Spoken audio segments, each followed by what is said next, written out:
kejadian. Bentrokan antara dua kelompok melukai 9 orang, 1 terkena anak panah.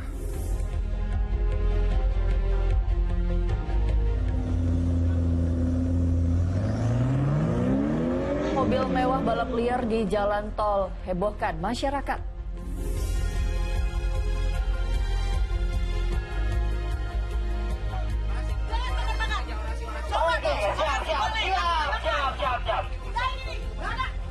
Seorang kepala kejaksaan negeri mengamuk di tengah unjuk rasa mahasiswa.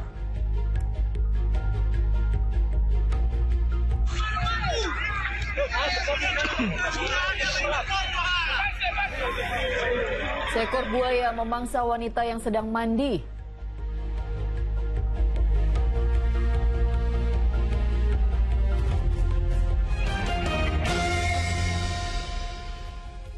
Halo, selamat pagi. Senang sekali saya Dani Maulana. Dan saya Pratiwi Kusuma kembali menemani Anda dalam Fokus Pagi kali ini, Kamis 19 Desember 2024. Ya, pemirsa, kami hadir dengan rangkaian informasi dan peristiwa terbaru yang telah dihimpun tim redaksi kami hingga dini hari tadi. Inilah Fokus Pagi selengkapnya. Ya, pemirsa, kita awali informasi pertama di Fokus Pagi hari ini dari Nias, Selatan, Sumatera Utara. Ya, seekor buaya muara sepanjang 4 meter terpaksa ditembak mati setelah menerkam perempuan yang sedang mandi di pinggir pantai Pulau Telo. Evakuasi korban berlangsung menegangkan.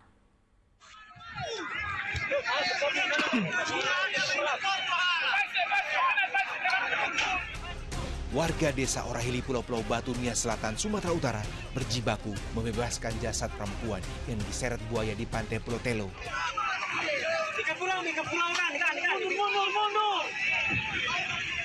Perempuan berusia 46 tahun itu diterkam buaya muara saat sedang mandi di tepi pantai.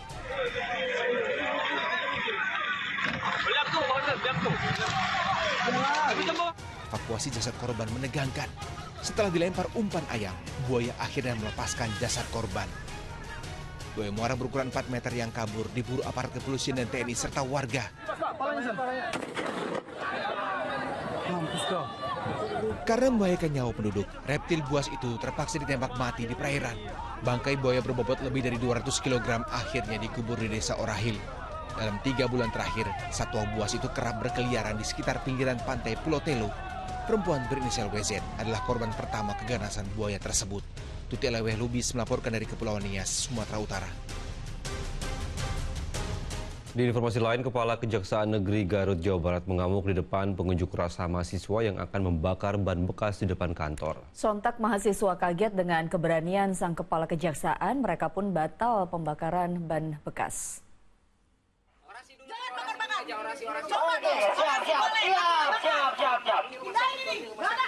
Kepala Kejaksaan Negeri atau Kajari Garut, Jawa Barat, Helena Octaviani, adu mulut dengan puluhan mahasiswa yang berunjuk rasa di depan kantor Kejaksaan Negeri Garut.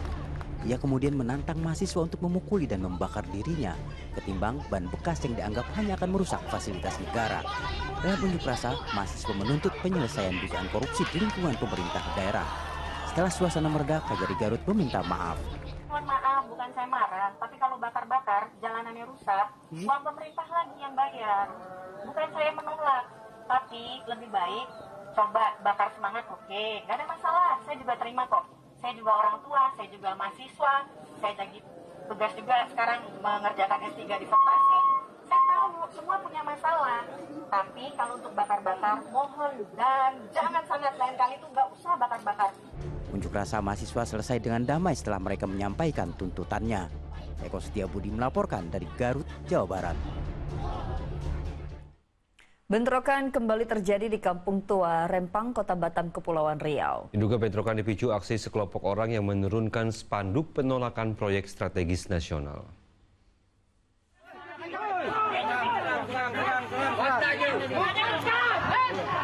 Warga Pulau Rempang, Kepulauan Riau terlibat bentrok dengan sekelompok orang pada Rabu dini hari. Seorang anggota kelompok yang diduga merusak posko warga di Kampung Sembulang Hulu dan Kampung Seibulu berhasil ditangkap. Kata mereka selaku TNI dengan mengaku nyuruh melepas istilahnya. Ini masyarakat tak mau. Lapor Polsek datang pun sekitar 5-6 orang. Saya pun memang saya tidak ada saya ke sana kan karena sini dah tuh ramai. Kita kan jaga situasi kondisi juga. Ini pun tidak ada penjelasan. Tak lama datanglah. Mereka mobil dulu langsung diambil, jemput paksa langsung pergi. Tak lama datanglah. Saat pakai lori itu datang. Langsung nyerang. Tak lama langsung brutal. Akibat bentrokan, 9 orang mengalami luka-luka, sementara belasan kendaraan juga ikut dirusak. Salah seorang pegawai PT MEK yang merusak spanduk, di mana spanduk itu dibuat oleh masyarakat Sembilan Hulu tentang menolak perkembangan proyek strategi nasional yaitu Eko Rempang City. Tetapi mereka main hakim sendiri dengan mengamankan pegawai tersebut dan mengurung pegawai tersebut. Sehingga Polsek mengamankan dan mencoba memediasi supaya melepaskan. Lagi sambilnya berjalan hal tersebut, rekan-rekannya PT MEK tidak menerima. Ya, akhirnya terjadi bentrok. Polisi mengimbau pihak yang bertikai untuk menahan diri dan tidak terprovokasi. Aulia Ihsan melaporkan dari Batam, Kepulauan Riau. Di informasi lain, pemirsa, 2 mobil mewah terekam kamera melakukan balap liar di dalam tol Serpong Balaraja, Tangerang, Banten. Aksi ini meresahkan masyarakat karena dilakukan dengan menutup jalan. Video amatir ini merekam saat balap liar 2 mobil sedan dilakukan di tol Serpong Balaraja, Tangerang, Banten. Diduga para pembalap liar hingga para penonton berasal dari salah satu komunitas mobil. Balapan liar tidak berlangsung lama. Petugas pengelola jalan tol yang datang langsung membubarkannya. Aparat Satlantas Polres Tangerang Selatan sudah melakukan penelusuran. Hasilnya 2 kendaraan yang terlibat balap liar telah diamankan. Kedua pengemudinya dijerat Undang-Undang Lalu Lintas dan Angkutan Jalan dengan ancaman denda maksimal Rp3 juta. Ada video yang beredar di masyarakat, sehingga kami mengidentifikasi, kami melakukan penyelidikan, kemudian mengarah ke 2 unit kendaraan BMW, sehingga dalam waktu 1 minggu, dan kami lakukan pengamanan kendaraan tersebut. Tembok bangunan bekas SPBU di Pancur Batu, Deli Serdang, Sumatera Utara tiba-tiba roboh menimpa sejumlah orang yang sedang melintas. Akibatnya 2 korban meninggal dunia dan 1 orang lainnya terluka.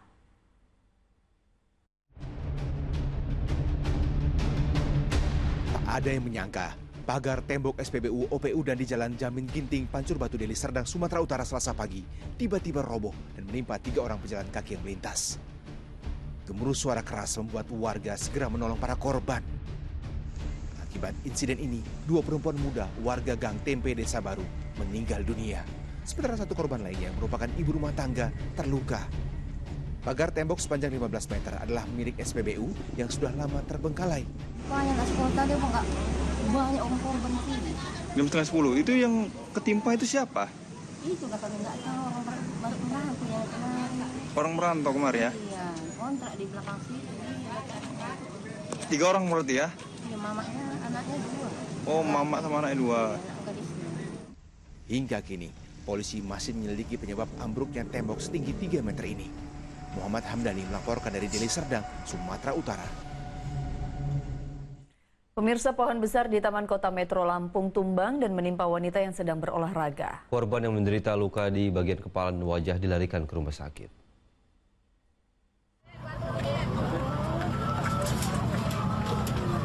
Sejumlah warga menolong seorang wanita yang tertimpa pohon tumbang di Taman Kota Metro Lampung Rabu sore.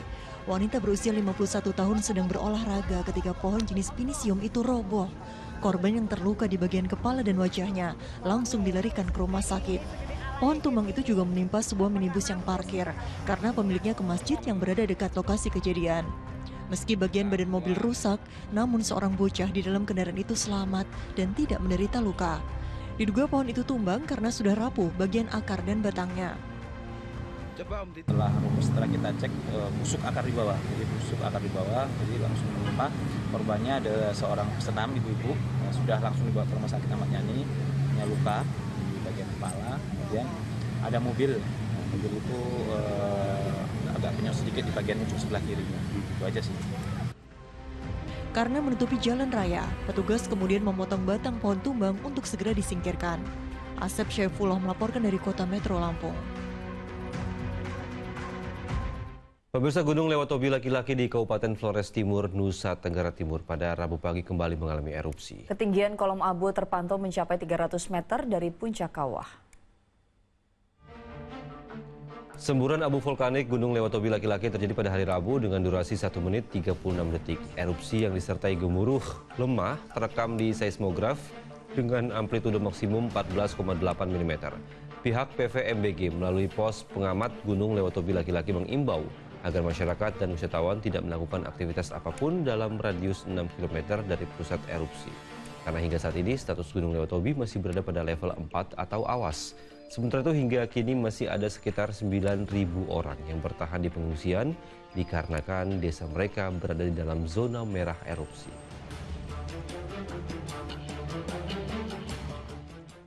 Banjir bandang kembali menerjang wilayah Tapanuli Selatan, Sumatera Utara. Sejumlah bangunan di 2 desa di Kecamatan Tano Tombangan, Porak-Poranda, dan ratusan jiwa terpaksa mencari tempat pengungsian.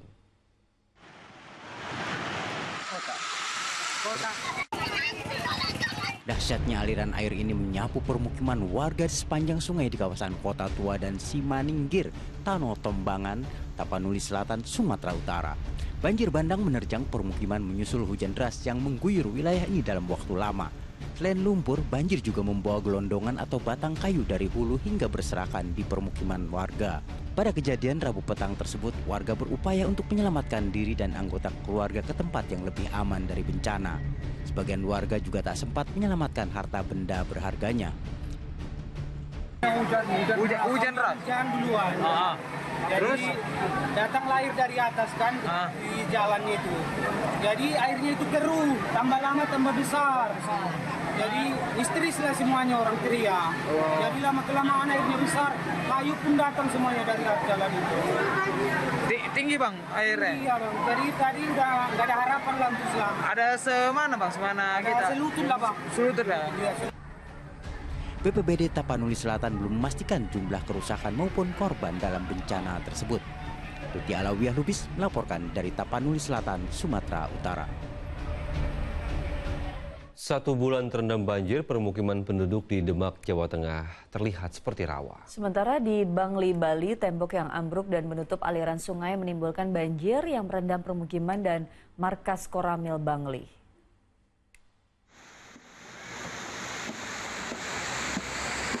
Warga bersama sejumlah personil TNI berusaha menyingkirkan puing tembok yang menutupi aliran sungai di Banjar Bebalang, Bangli, Bali, Rabu siang. Tembok yang ambruk saat hujan deras menimbun sungai yang berada di sisinya sehingga sampah dan material lain menyumbat aliran air. Akibatnya sungai meluap dan merendam belasan rumah serta markas Koramil Bangli.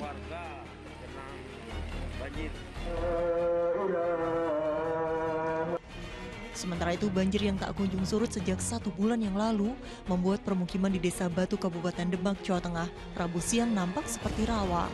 Tanaman hijau mata lele memenuhi jalan kampung. Selain menyebabkan kulit gatal-gatal, banjir yang merendam perkampungan membuat warga sulit beraktivitas. Diduga pengurukan tanah di kawasan industri yang berada di samping desa menutup saluran pembuangan air ke sungai, jadi salah satu sebab banjir tak kunjung surut.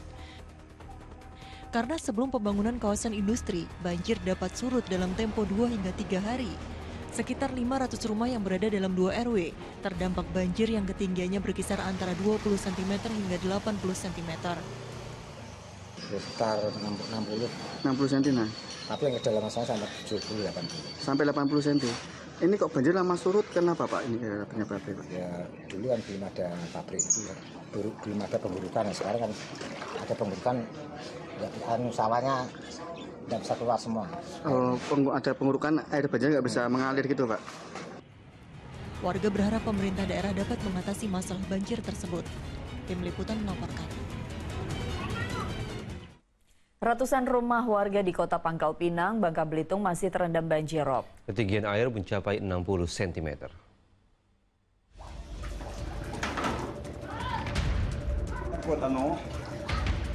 Sudah 3 hari banjirop masih melanda Kota Pangkal Pinang, Kepulauan Bangka Belitung, Rabu siang. Ratusan rumah warga terendam air dengan ketinggian 30 cm hingga 60 cm. Warga terpaksa menerobos banjirop untuk beraktivitas. Tiap bulan 12 kayak ini loh. Kadang-kadang dari bulan 12 tengah malamnya banjir.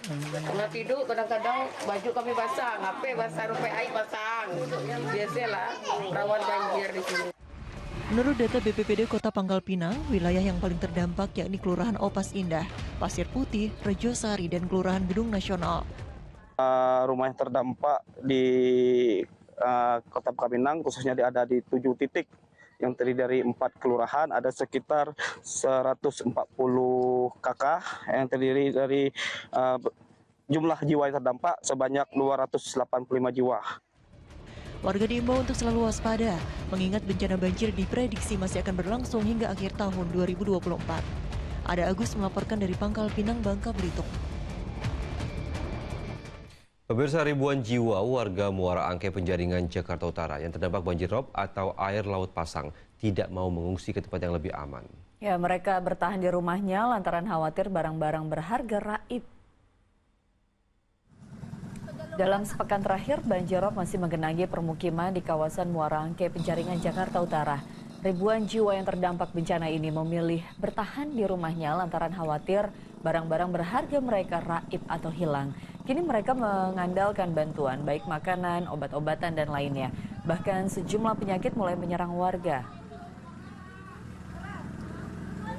Banjir mungkin karena alur deras gitu ya. Robo satu untuk yang kita minta mah cuman obat gratis aja. Soalnya kan anak saya juga pada sakit, sayanya juga kan flu, itu aja. Air bersih juga menjadi kebutuhan utama sehari-hari. Keberadaannya yang langka membuat korban banjir air laut pasang terpaksa mengeluarkan uang tambahan untuk membeli air bersih.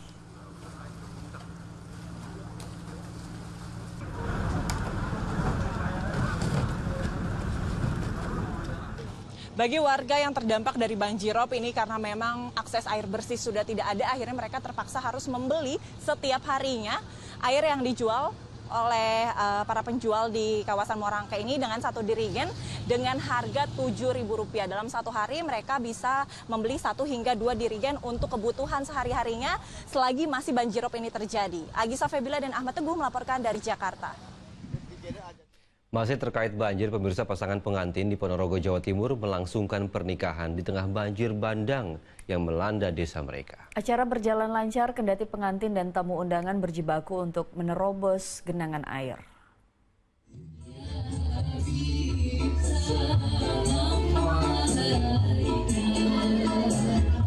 Sepasang kekasih di Ponorogo, Jawa Timur tetap melangsungkan pernikahannya kendati banjir merendam tempat hajatan mereka di kawasan Madusari. Tampak dalam rekaman video amatir yang menghebohkan jagat maya usai ijab kabul, kedua mempelai bersama rombongan menerobos kedalaman air menuju pelaminan. Tamu undangan juga berdatangan untuk menghadiri resepsi pernikahan ini. Pasangan Budi Santoso dan Retno Agustri tetap bahagia menjalani pernikahannya di tengah bencana banjir. Ijab kabul itu jam 8, sampai ditunda sampai jam 10, Mas. Itu gara-gara itu banjir itu. Jalannya nggak bisa keluar, panik, Mas. Sudah semuanya undangan dan disebar, Mas. Kejadian seperti itu, langsung iyalah, musibah. Nah, dari yang jalan raya itu 2:30 sudah ada, terus semakin ke tinggi. Nah, akhirnya pagi itu sudah nyampe sini sampai ini ada sudah ada airnya. Berapa meter berarti? 1 meter ada? Selutut gitu. Selutut. Kini Budi hanya bisa tersenyum dan tidak mungkin melupakan momen bahagianya bersamaan dengan banjir yang merendam permukiman mereka. Dirgo Suyono melaporkan dari Ponorogo, Jawa Timur. Gara-gara tak kunjung mengembalikan uang pinjaman, seorang warga dianiaya 5 orang pria. Informasi selengkapnya kami hadirkan usai jeda. Ya, bener ya. Wong sing gampanganane.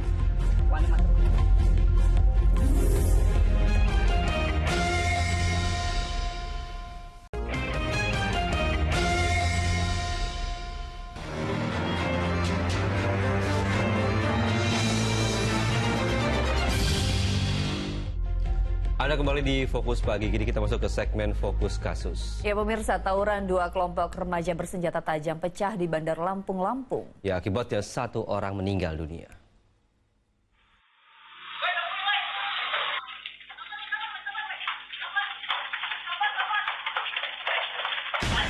Rekaman kamera pengawas memperlihatkan sekelompok remaja kabur ke sebuah gang di kawasan Jalan Dr. Harun, Kota Baru, Bandar Lampung, Selasa malam. Mereka menyelamatkan diri dari serangan kelompok remaja lain bersenjata tajam yang terus mengejar hingga ke jalan raya. Akibat tawuran, 1 orang tersungkur tanpa nyawa di samping mobil terparkir di pinggir jalan. Korban alami luka di dada dan kepala akibat luka bacokan senjata tajam. Ironisnya aksi tawuran terjadi diduga hanya karena saling ejek antara kedua kubu di media sosial. Polisi mengamankan 1 orang yang masih didalami keterlibatannya dalam aksi tawuran. Pencarian. Nah, lukanya luka sayatan di dada 13 cm. Mereka sudah saling kontekan dan janjian di Instagram. Ternyata sesama geng motor. Setelah itu untuk yang sekarang sudah diamankan, itu kita masih melakukan penyelidikan lebih dalam lagi. Peristiwa tawuran itu dalam penyelidikan Polresta Bandar Lampung. Aris Susanto melaporkan dari Bandar Lampung, Lampung. Pemirsa, remaja perempuan berusia 13 tahun di Palembang, Sumatera Selatan ditemukan tewas di belakang lemari rumah. Korban tewas diduga keracunan minuman jamu buatan kakak iparnya.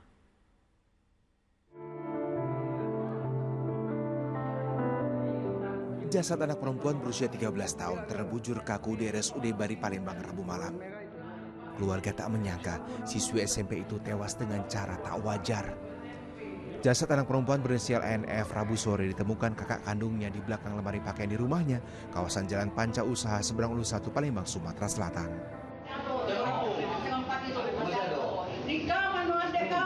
Korban sempat pamit kepada ibunya untuk berkompetisi minum jamu dengan kakak iparnya. Keluarga menduga korban tewas keracunan jamu buatan kakak ipar. Ternyata minum jamu, kami tidak tahu. Dalam studio. Minum jamu, gitu. Jamu dari siapa, Bu? Dari yang pelaku tadi. Siapa, Bu, itu? Rika. Menantu aku, yo. Untuk menyelidiki penyebab kematian korban, jasad dibawa ke Rumah Sakit Bayangkara Palembang. Adanya keracunan minum jamu tadi, jadi jenazah ini akan diotopsi. Selanjutnya kita bawa ke Rumah Sakit Bayangkara. Sementara kakak ipar yang menghilang usai kejadian masih diburu polisi. Didi Irwansyah melaporkan dari Palembang, Sumatera Selatan.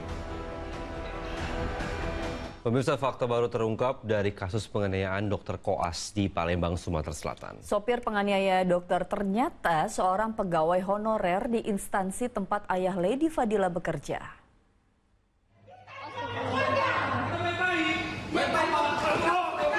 Penyelidikan kasus dugaan penganiayaan terhadap seorang dokter muda di Palembang, Sumatera Selatan terus bergulir. Tersangka penganiaya Muhammad Lutfi ternyata bukan sekedar sopir pribadi keluarga Lady Aurelia. Ia juga berstatus sebagai pegawai honorer di tempat ayah Lady bekerja. Sini, Bu, ya. Kita belum jawab dulu karena kita menunggu dari hasil dari pihak kepolisian karena itu menyangkut dari keluarganya Pak Dedi Mendasar. Kenapa kalau keluarga Pak Dedi, Bu? Kenapa? Kalau keluarga Pak Dedi memangnya kenapa, Bu? Enggak, karena kan kasusnya ini kan iya, enggak maksudnya yang ditanyakan itu pegawainya itu, Bu. Enggak pegawai di sini. Itu aja. Bukan enggak apa-apa, bukan. Benar, dia pegawai di sini, tidak bisa kami ini. Tapi untuk sementara kita masih dalam kasus hukum. Sementara Komisi Kepolisian Nasional Kompolnas yang ikut mengawal kasus ini akan mencocokkan semua bukti serta rekam jejak digital dengan hasil penyelidikan polisi. Dan saat ini tindakannya masih sesuai dengan prosedur profesional dan saya kira juga bentuk transparansi ya, karena kami cek semua apapun gitu ya, apa yang sudah dilakukan dan sebagainya, teman-teman juga transparan. Selain menetapkan sopir keluarga Lady Aurelia sebagai tersangka, polisi juga telah melakukan pemeriksaan terhadap Lady dan ibunya Sri Meilani. Muhammad Ardiansyah Putra melaporkan dari Palembang, Sumatera Selatan. Dua pencuri menggasak sepeda motor dari garasi rumah di Bogor, Jawa Barat. Sementara di Jakarta, seorang perempuan terseret ratusan meter di jalan demi mempertahankan sepeda motor miliknya yang dibawa kabur pencuri. Demi mempertahankan sepeda motor, segala upaya ditempuh, seperti yang dilakukan oleh perempuan ini. Korban berusaha mempertahankan motornya yang dibawa kabur pencuri, sempat terseret ratusan meter di Jalan Kebantanan 3, Semper Timur Cilincing, Jakarta Utara. Akibatnya, korban alami luka-luka. Teman korban yang menyaksikan kejadian itu sempat teriak minta tolong kepada warga sekitar, namun bantuan tidak datang. Peristiwa pada Selasa itu viral setelah videonya diunggah ke jagat maya. Saya udah teriak tapi nggak ada yang nolongin. Terus malah Warga bilang mungkin nggak ngelihat kali. Saya bilang itu kan saya udah di tengah jalan, masa iya nggak ngelihat? Saya bilang kayak begitu. Akhirnya udah saya tungguin Wika sampai Wika pulang. Lumayan lama, akhirnya Wika datang, dia sendiri datang, nggak ada yang nolong. Kasus pencurian motor itu telah dilaporkan ke Polsek Cilincing untuk dilakukan penyelidikan. Sementara di Kabupaten Bogor, Jawa Barat, aksi pencurian motor oleh dua pria berboncengan motor terekam CCTV. Keduanya berhenti di sebuah rumah di komplek perumahan di kawasan Medland, Desa Cipenjo untuk mengincar motor yang terparkir di garasi rumah Selasa malam. Keduanya dengan mudah membawa kabur motor curian lantaran stang kendaraan tak terkunci. Kayak nggak ada kedengaran apa-apa tuh di luar. Kejadiannya juga nggak lama, kalau lihat dari CCTV itu cuma sekitar 5 menitan. Dari setengah 9 sampai sekitar setengah 9 lewat lah hitungannya gitu tuh Mas. Oke, untuk terduga pelaku di CCTV berapa orang Mas? Kalau dari CCTV terlihat memang ada 2 orang. Kasus pencurian motor telah dilaporkan korban ke polisi serta menyerahkan CCTV guna memudahkan petugas mengidentifikasi kedua terduga pelaku. Tim Liputan melaporkan.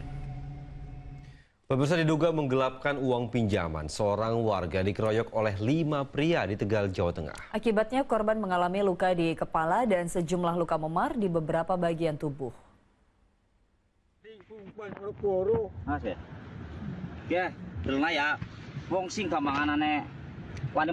Seorang pria dihakimi 5 orang di kawasan Pantai Muara Reja, Tegal, Jawa Tengah. Korban mengalami luka di kepala dan beberapa bagian tubuh hingga harus dirawat di rumah sakit. Usai video viral di media sosial, 5 penganiaya ditetapkan jadi tersangka, 1 diantaranya masih di bawah umur. Diduga mereka nekat melakukan penganiayaan lantaran korban tidak mengembalikan uang yang dipinjam sebesar 1 juta rupiah untuk dipakai melaut. Dari dilakukannya penganiayaan secara bersama-sama ini korban menderita luka-luka memar di bagian punggung belakang, kemudian luka lecet di bagian leher dan tangan sebelah kanan serta kaki sebelah kiri. Akibat perbuatannya, 5 tersangka terancam hukuman maksimal 12 tahun penjara. Sugiartono melaporkan dari Tegal, Jawa Tengah. Sekelompok pemuda di Kendari, Sulawesi Tenggara yang sedang berpesta sabu-sabu digerebek polisi. Ya, pemirsa, salah satu pelaku ini diduga pengedar sabu-sabu. Yang pakai tadi siapa nih? Berarti merencana mau pakai tadi depan. Penggerebekan oleh Satuan Reserse Narkoba Polresta Kendari dilakukan di Kelurahan Kambu, Kota Kendari, Sulawesi Tenggara, Rabu malam. Di indekos itu polisi meringkus 3 pemuda yang sedang berpesta narkoba. Setelah dilakukan penggeledahan, polisi menemukan 25 bungkus sabu-sabu. Barang haram tersebut merupakan milik pelaku bernama Eki. Pelaku Eki merupakan pemasok sabu-sabu kepada 2 pemuda lainnya. Setelah dilakukan penyisiran, polisi juga menemukan 10 paket sabu-sabu siap edar. Berhasil mengamankan salah satu TO kami yang berinisial E alias Eki di sebuah kos di area Nonohu. Pada saat kami amankan, Eki sedang berkumpul dengan teman-teman di kos dan kemudian tim melakukan penggeledahan, didapati bahwa Eki menguasai 25 paket sabu. Untuk mengungkap sindikat peredaran di Kota Kendari, polisi memeriksa para pelaku secara intensif. Al-Ghazali Mahfud melaporkan dari Kota Kendari, Sulawesi Tenggara. Seorang pemancing ikan tewas tenggelam di Danau Solok, Sumatera Barat. Ya, korban tenggelam saat perahu yang dinaiki tiba-tiba terbalik dihantam angin kencang.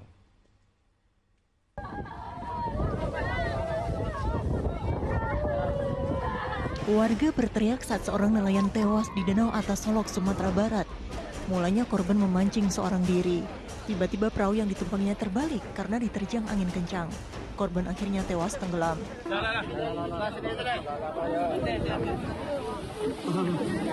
Pencarian selama 3 jam, polisi, TNI, tim SAR dan BPBD langsung mengevakuasinya. Ia ditemukan 1 km dari lokasi tenggelam.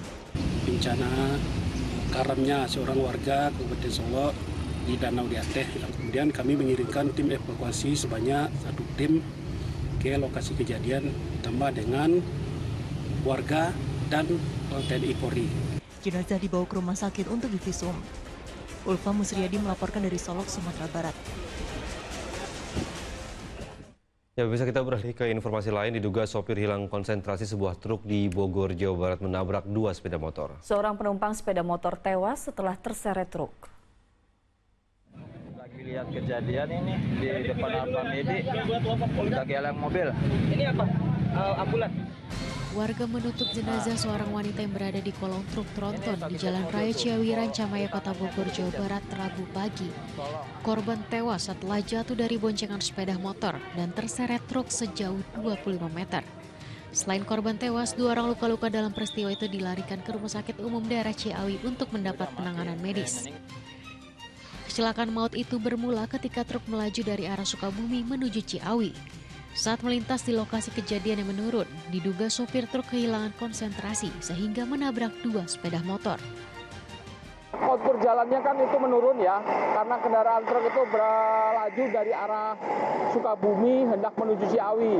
Dari kendaraan kontur jalan menurun, kemudian telat menginjak rem sehingga menabrak satu buah kendaraan yang kemudian terjatuh. Yang kedua dilanjutkan menabrak lagi kendaraan sepeda motor lagi yang mengakibatkan 1 orang penumpang kendaraan itu terjatuh ke kanan dan terlindas. Ketiga kendaraan yang terlibat kecelakaan dibawa ke Satlantas Polresta Bogor Kota. Sementara supir truk diperiksa penyidik untuk mengungkap penyebab kecelakaan. Iwan Kurniawan melaporkan dari Bogor, Jawa Barat. Diduga sakit hati 5 perempuan aniaya seorang gadis remaja. Fokus Pagi segera kembali.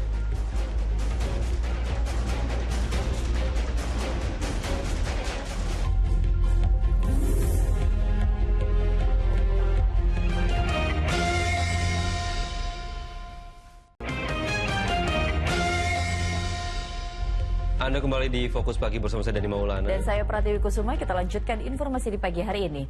Seorang remaja putri di Klaten, Jawa Tengah dianiaya oleh 5 wanita. Akibat penganiayaan itu, korban mengalami luka memar di bagian wajah. Ya pemirsa, inilah video amatir penganiayaan yang dilakukan 5 wanita terhadap seorang remaja putri di Klaten, Jawa Tengah. Korban tertunduk tanpa bisa melawan. Insiden pengeroyokan kemudian viral setelah diunggah ke media sosial. Polisi yang mengetahui peristiwa itu kemudian menangkap kelima perempuan itu dan menetapkannya sebagai tersangka. Dari hasil pemeriksaan, penganiayaan dilakukan karena sakit hati terhadap perbuatan korban. Selama ini merasa sakit hati karena perbuatan korban yang diduga telah membuat berita atau menyebarluaskan kabar tidak benar kepada sesama penghuni kos terkait kakak milik salah satu tersangka serta korban diduga ini telah melakukan pencurian pakaian laundry dan uang milik salah satu tersangka. Kejaksaan Tinggi Daerah Khusus Jakarta menggeledah kantor Dinas Kebudayaan di Jalan Gatot Subroto, Setiabudi, Jakarta Selatan. Penyidik menduga adanya penyimpangan kegiatan-kegiatan di Dinas Kebudayaan tahun anggaran 2023 senilai 150 miliar rupiah. Dalam penggeledahan di sejumlah ruangan di kantor Dinas Kebudayaan Provinsi Daerah Khusus Jakarta, Kejaksaan Tinggi memeriksa dan mengumpulkan satu persatu dokumen sebagai barang bukti. Ada 4 tempat yang jadi sasaran penggeledahan, yakni kantor event organizer di kawasan Duren 3, Jakarta Selatan, 2 rumah tinggal di Jalan Kemuning dan Jalan Zakaria Kebonjeruk, Jakarta Barat, serta rumah tinggal saksi di Jalan Kemuning, Matraman, Jakarta Timur. Dari serangkaian penggeledahan sejak Rabu siang hingga malam, penyidik menyita sejumlah barang bukti, diantaranya alat elektronik hingga sejumlah dokumen penting dan uang tunai sekitar 1 miliar rupiah. Dugaan penyimpangan kegiatan di Dinas Kebudayaan tahun anggaran 2023 senilai 150 miliar rupiah menjadi dasar kejaksaan untuk menggeledah kantor dinas tersebut. Bahwa dugaan tindak pidana korupsi pada Dinas Kebudayaan Provinsi DKI ini dianggarkan sekitar 150 miliar lebih, adapun kerugian masih nanti dihitung oleh tim penyidik. Sebelumnya penyidik Kejati Jakarta juga telah mengumpulkan data dan bahan keterangan terkait kasus tersebut sejak November 2024. Hasilnya penyidik menemukan dugaan unsur pidana hingga penanganan perkara ditingkatkan ke tahap penyidikan pada Selasa 17 November kemarin. Muhammad Nur melaporkan dari Jakarta. Pemirsa, Komisi Pemberantasan Korupsi memeriksa mantan Menteri Hukum dan HAM Yasona Lauli. Yasona diperiksa sebagai saksi terkait dugaan kasus suap Harun Masiku. Usai diperiksa 7 jam, mantan Menteri Hukum dan HAM Yasona Lauli keluar gedung Komisi Pemberantasan Korupsi di Jalan Rasuna Said, Jakarta Selatan, Rabu sore. Yasona jalani pemeriksaan sebagai saksi terkait dugaan kasus suap Harun Masiku, kader PDIP. Yasona mengatakan ia dimintai keterangan dalam kapasitasnya sebagai Ketua DPP PDIP dan mantan Menteri Hukum dan HAM. Namun penyidik tidak meminta klarifikasi terkait keberadaan Harun Masiku. Penyidik sangat profesional, ya, menanyakan sesuai dengan posisi saya sebagai Ketua DPP, ya. Kemudian posisi saya sebagai Menteri Hukum dan HAM mengenai perlintasan Harun Masiku. Itu saja. Harun Masiku ditetapkan sebagai tersangka oleh KPK pada awal tahun 2020. Ia diduga menyuap mantan anggota KPI Wahyu Setiawan agar bisa terpilih dalam pergantian antar waktu anggota DPR periode 2019-2024, menggantikan Nazarudin Kemas yang lolos ke Senayan namun meninggal dunia. Namun sejak jadi tersangka, keberadaan Harun Masiku masih misteri. Ia kini masuk dalam daftar pencarian orang atau DPO. Muhammad Nur melaporkan dari Jakarta. Di informasi lain, pemirsa, puluhan warga Trenggalek, Jawa Timur harus meninggalkan rumah mereka yang rusak akibat longsor dan bencana tanah bergerak. Warga yang terdampak diungsikan ke tempat yang aman.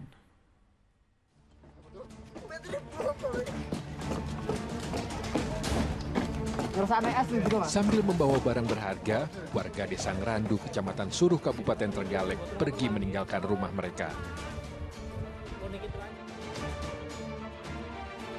Warga terpaksa mengungsi lantaran rumah mereka rusak dan berada di zona merah bencana longsor dan tanah bergerak.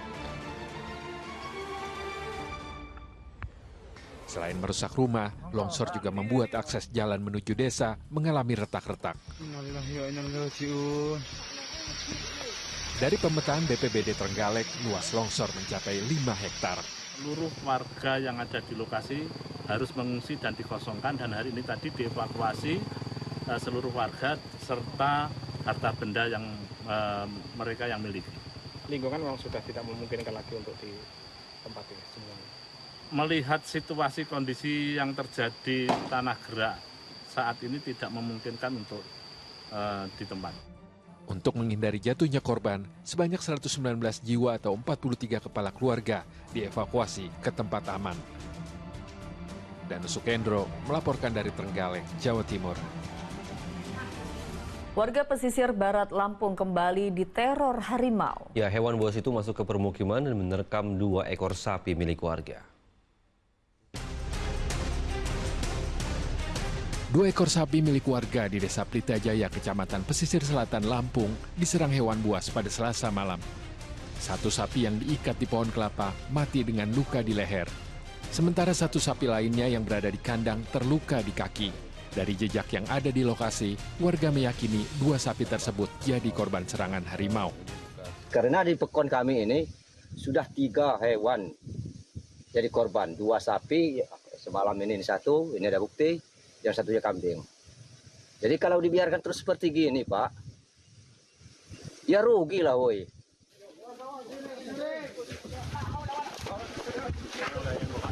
Tim Gabungan Penanganan Hewan Buas di Pesisir Barat pada Rabu siang memasang kandang perangkap harimau di sekitar lokasi sapi yang diserang. Masang perangkap kandang jebak yang mungkin untuk itunya yang paling berperan itu BKSDA. Cuman kita memindahkan dari tempat satu tadi ke tempat sini karena tadi malam ya ada kejadian di sini makan sapi. Itu. Sebelumnya, cara ini efektif untuk menangkap 2 harimau yang memangsa 4 petani kopi di Lampung Barat. Ari Susanto melaporkan dari Pesisir Barat, Lampung. Pemirsa, menjawab kebutuhan generasi muda pecinta otomotif, diluncurkan motor Skutik Sporty dengan desain yang menarik. Ya, motor skuter Matic ini juga memiliki performa tinggi dan memiliki fitur modern yang canggih.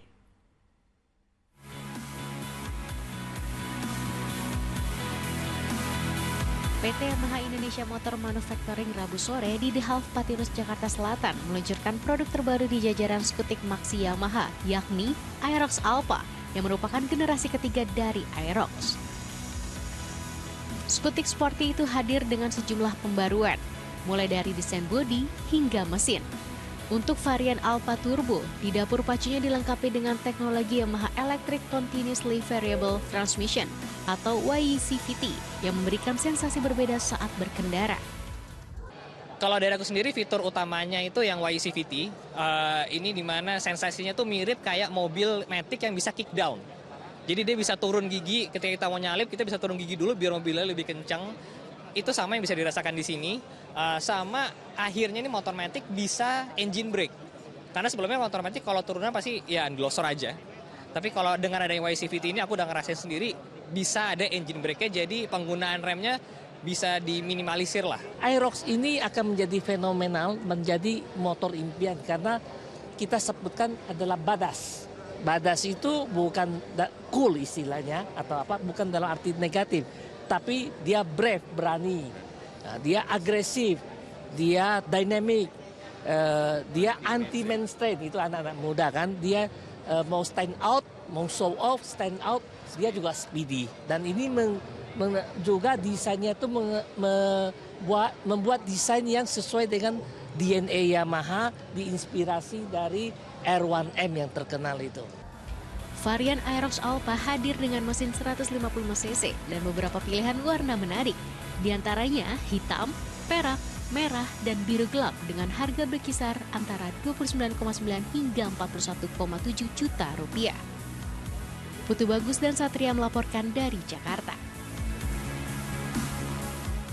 Pemirsa, pemudik di libur Natal dan Tahun Baru membludak hingga berebutan untuk masuk ke dalam kapal. Informasi selengkapnya kami hadirkan usai jeda.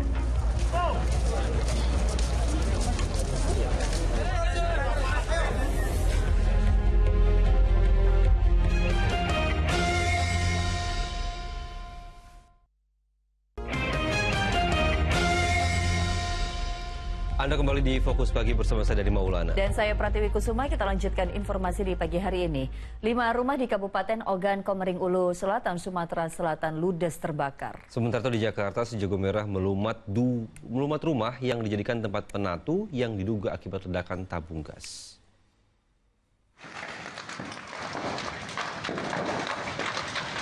Asap pekat disertai kobaran api membubung dari rumah tinggal yang dijadikan usaha penatu di Jalan Bambu Apu 1, Kecamatan Cipai, Jakarta Timur, Rabu siang. Kebakaran itu berlangsung cepat dan dalam hitungan menit menghanguskan seluruh bangunan rumah. Petugas Dinas Pemadam Kebakaran Jakarta Timur langsung melokalisir api agar tidak merembet ke rumah lainnya. Ini yang terbakar tuh satu rumah, luasnya berapa tadi? Kurang lebih 680 meter. 680. Oh, oke. Artinya satu rumah ini juga selain rumah hunian dipakai untuk laundry juga ya? Ya, dipakai buat. Oh. Tak ada korban dalam peristiwa tersebut, namun seluruh mesin penatu hangus terbakar sehingga kerugian mencapai ratusan juta rupiah. Dugaan sementara, api dipicu ledakan tabung gas lalu menyambar ke material yang mudah terbakar. Kebakaran juga terjadi di Desa Ulu Danau, Kecamatan Sindang Danau, Ogan Komering Ulu Selatan, Sumatera Selatan, Rabu siang. Kobaran api membakar 5 rumah panggung. Peristiwa itu membuat warga panik dan bergegas memadamkan api. Namun karena keterbatasan alat, api sulit dipadamkan.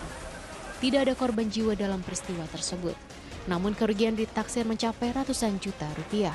Sementara penyebab kebakaran masih diselidiki Polsek Oku Selatan. Tim Liputan melaporkan.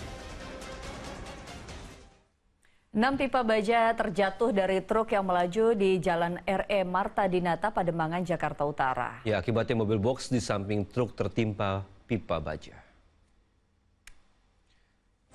Pemirsa, mobil box ringsek setelah tertimpa pipa baja yang terjatuh dari truk di Jalan RE Marta Dinata, Pademangan, Jakarta Utara pada hari Rabu. 6 pipa baja melintang di jalan sehingga mengganggu lalu lintas. Insiden diawali saat truk melaju dari arah Tanjung Priuk ke arah Penjaringan. Tapi saat truk akan berbelok, besi penahan patah sehingga pipa-pipa berjatuhan dan menimpa mobil box yang datang dari arah berlawanan. Meski mobil rusak parah, tapi sopir mobil box berhasil menyelamatkan diri.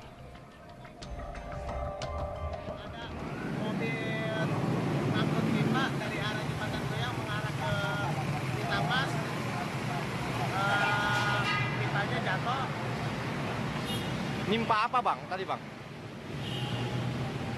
Pipanya tertimpa apa? Nimpa apa? Pipanya nimpa mobil box yang Irman. Garing sak.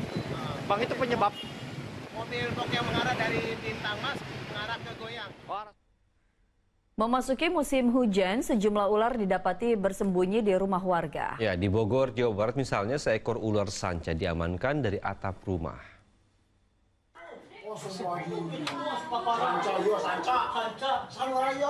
Petugas damkar berupaya mengeluarkan ular sanca dari plafon rumah warga di Kelurahan Tanah Baru, Kota Bogor, Jawa Barat. Penangkapan hewan melata berlangsung cukup alot karena ular seberat 10 kg itu sempat bertahan 8 jam hingga membuat plafon ambrol. Ular sepanjang 4 meter akhirnya dapat diamankan oleh petugas. Kebetulan kan di belakang ada kebun, jadi mungkin dia naik. Kemungkinan ular sembunyi karena posisi area itu ramai sekali. Di rumah warga lainnya kawasan Kecamatan Cibadak, Sukabumi, Jawa Barat, petugas damkar juga menangkap ular sanca batik. Ular tersebut merayap dari plafon rumah menuju dapur. Ular sepanjang 3 meter tengah melingkar di kompor saat ditangkap petugas. Untuk ular sendiri kita melakukan pencarian sebentar dan ditemukan di bawah kompor di posisi di dapur. Oleh petugas damkar, ular akan diserahkan ke BKSDA. Tim Liputan melaporkan. Pemirsa, menjelang Hari Raya Natal, pergerakan arus mudik di sejumlah daerah naik signifikan. Di Merauke, Papua Selatan, kuota penumpang kapal motor ditambah guna menghindari membeludaknya penumpang. Sementara di Pelabuhan Laurentius Sika, Nusa Tenggara Timur, rute tambahan disiapkan untuk melayani lonjakan pemudik.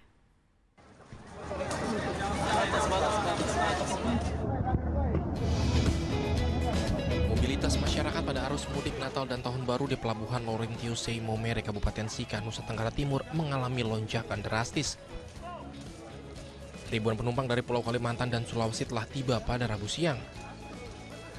Untuk menghindari membludaknya pemudik, pihak PLN juga membuat rute tambahan armada guna melayani lonjakan para penumpang di libur Nataru tahun ini. Di Pelabuhan Tenau, Kupang, Nusa Tenggara Timur, ratusan penumpang yang datang dari Pulau Sumba turun dengan dikawal para petugas keamanan agar tidak berdesakan. Para pemudik ini memilih pulang lebih awal menggunakan kapal laut karena selain biaya transportasi yang murah, mereka ingin menikmati libur Natal lebih lama di kampung halaman bersama keluarga. Sementara itu di Merauke, Papua Selatan, ratusan pemudik berebut menaiki kapal motor laut dengan tujuan sejumlah kawasan pedalaman di Merauke.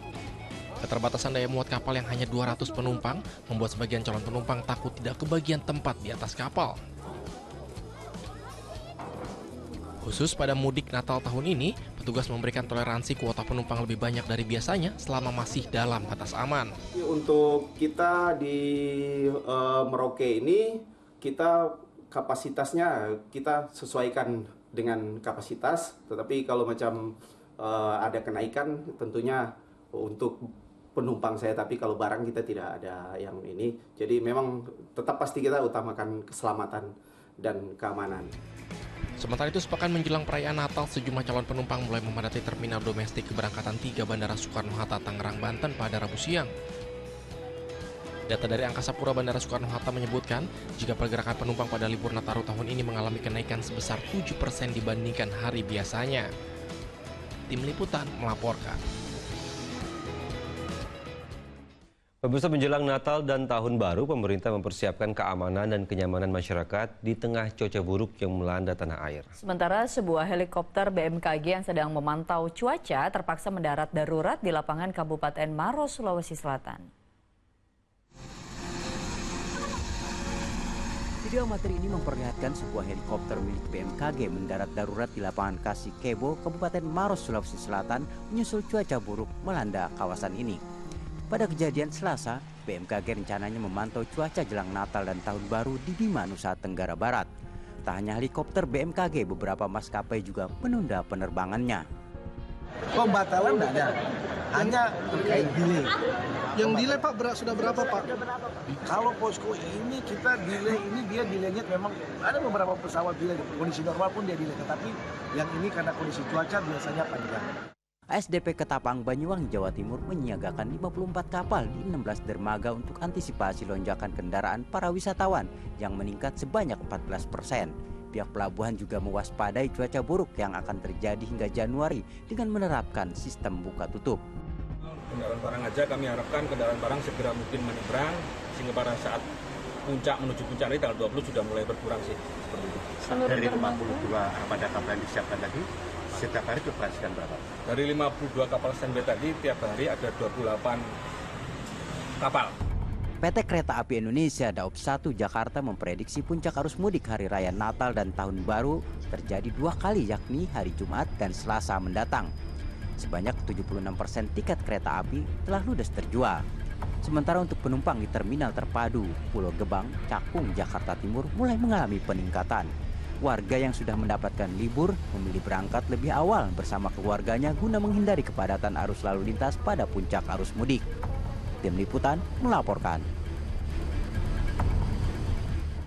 Pemerintah memastikan pekerja migran Indonesia di Korea Selatan dalam kondisi aman di tengah memanasnya situasi politik negeri ginseng. Sementara itu gelombang unjuk rasa terus berlangsung menuntut penahanan Presiden Yoon Suk Yeol.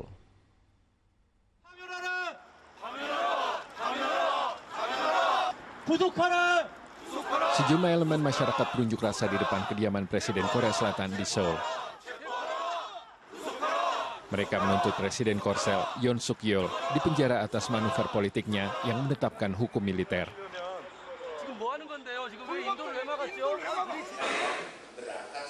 Sementara itu, pemerintah Indonesia memastikan para pekerja migran yang bekerja di Korea Selatan dalam kondisi aman di tengah memanasnya situasi politik negeri ginseng. Belum ada laporan terkait dengan kondisi pekerja migran kita karena situasi politik Korea. Dan kita terus memantau dan berdoa mudah-mudahan tidak ada masalah. Mahkamah Konstitusi Korea Selatan tengah melakukan pemeriksaan terhadap Presiden Yoon Suk Yeol usai dimakzulkan pihak parlemen. Tim Liputan melaporkan. Persiapan matang dilakukan tim nasional Indonesia jelang menghadapi Filipina pada laga pamungkas Grup B Asian Cup 2024. Skuad Garuda wajib meraih kemenangan demi bisa mengamankan tiket ke babak semifinal. Jelang menghadapi laga pamungkas Grup B kontra Filipina, timnas Indonesia sedikit diuntungkan dengan jadwal istirahat yang lebih lama. Kondisi ini dimanfaatkan pelatih Sintayong untuk fokus pada pemulihan fisik para pemain. Pada laga melawan Filipina, skuad Garuda bisa kembali menurunkan skuad terbaiknya. Marcelino Ferdinand yang absen karena hukuman kartu merah kini bisa diturunkan. Skuad Garuda yang saat ini berada di peringkat kedua wajib meraih kemenangan di hadapan publik demi mengamankan tiket ke babak semifinal. Mental pemain setelah kekalahan melawan Vietnam seperti apa? Kondisinya menurut saya sih pemain-pemain kayak malah makin pede sih, kayak malah makin kompak juga sih. Jadi pede banget lah buat lawan Filipina.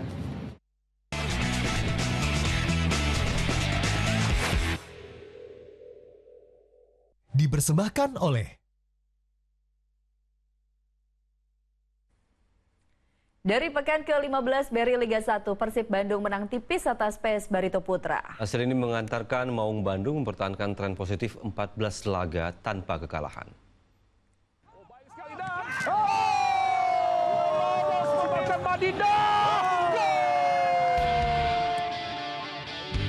Ambisi mendekati puncak klasemen diusung Persib Bandung saat bertandang ke markas Barito Putra pada pekan ke-15 BRI Liga 1 di Stadion Sultan Agung Bantul Rabu malam.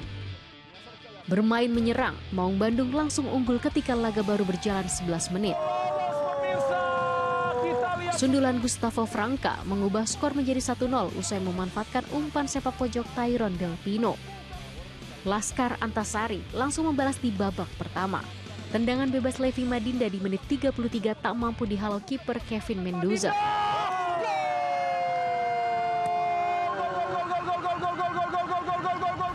Di paruh kedua, Barito dan Persib saling melancarkan peluang untuk unggul. Namun tak kunjung menjadi gol. Insiden sempat terjadi ketika Deddy Kusnandar alami cedera parah hingga harus dilarikan ke rumah sakit menggunakan ambulans. Sekali lagi kita berikan doa terbaik supaya Deddy cepat pulih ya. Pangeran Biru akhirnya memastikan kemenangannya jelang babak kedua berakhir. Pelanggaran saya ini. Kira tidak bisa kartu merah. Ternyata kartu merah pemirsa. Ciro Alves yang lolos dari jebakan offside dilanggar keras oleh kiper Banua Nurhalit yang berujung hukuman penalti. Mark Locke yang ditunjuk jadi eksekutor berhasil menjalankan tugasnya dengan baik. Mark Locke sikat masuk pemirsa 2-1. Kali ini Persib unggul. Menang 2-1, Persib mempertahankan rekor 14 laga tanpa kekalahan dan berada di posisi 2 dengan poin 32. Sedangkan Barito Putra di peringkat 15 dengan koleksi 11 angka.